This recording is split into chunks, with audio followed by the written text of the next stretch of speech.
Guys, MrWaheedulHaque back with another video. Today I'm going to be unboxing for you the Febi BMW Camshaft valve solenoid adjuster, whatever you want to call it, for the BMW N20 engine. So I've got 3 series, 320i XDrive, and that has that uses the N20 engine. And basically what code I'm getting is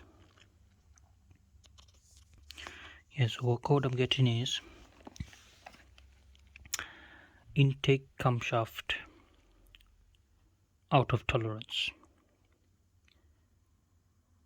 intake camshaft position out of tolerance, something, yeah. So it could be a few things. It could be this is the cheapest thing to check first. You just change it, because this only costs £42. The original one from BMW is £150 they wanted, which is a crazy price to pay, but OEM's always better. But we're just going to try this. This should last about at least a year, whereas the BMW part will last longer. So yeah, should be okay. So this is the first thing you want to check, this thing. If you still have the same problem, so what happened was the guy retimed the engine for me, and then it was running again but went straight into limp mode again after a few miles. So there is some issue there. So if this what this does is, this is a solenoid, as you can see, solenoid valve. So this sits on your intake side of the camshaft, and all it does is, there's like a little dot. I'll show you now when I unbox it. There's a little dot.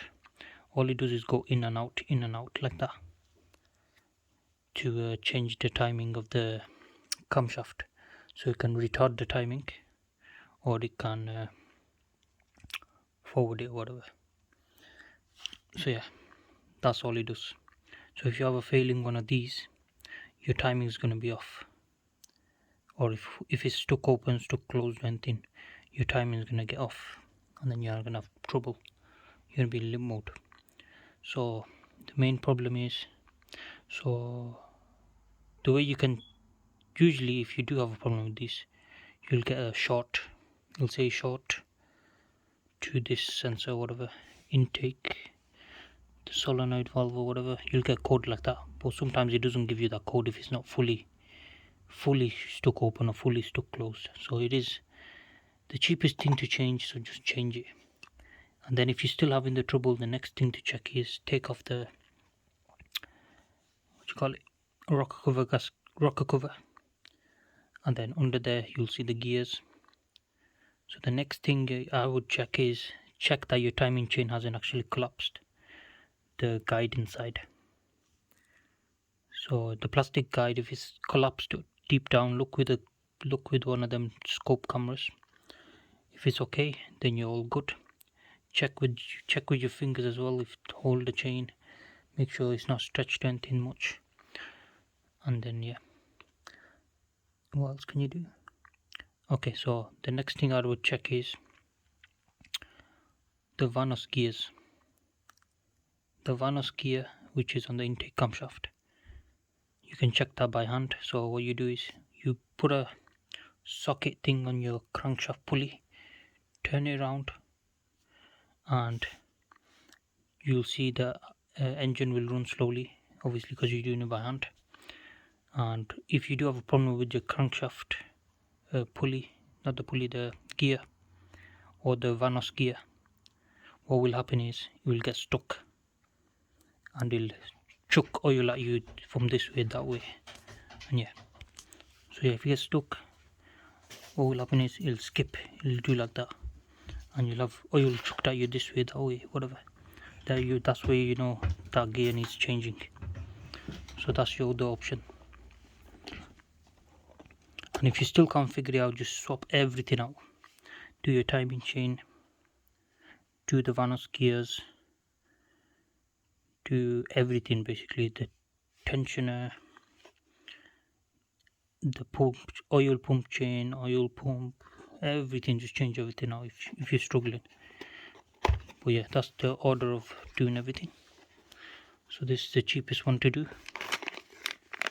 So like I said, I'll take this out for you. 1 second guys, I'm gonna have to cut it open. Alright,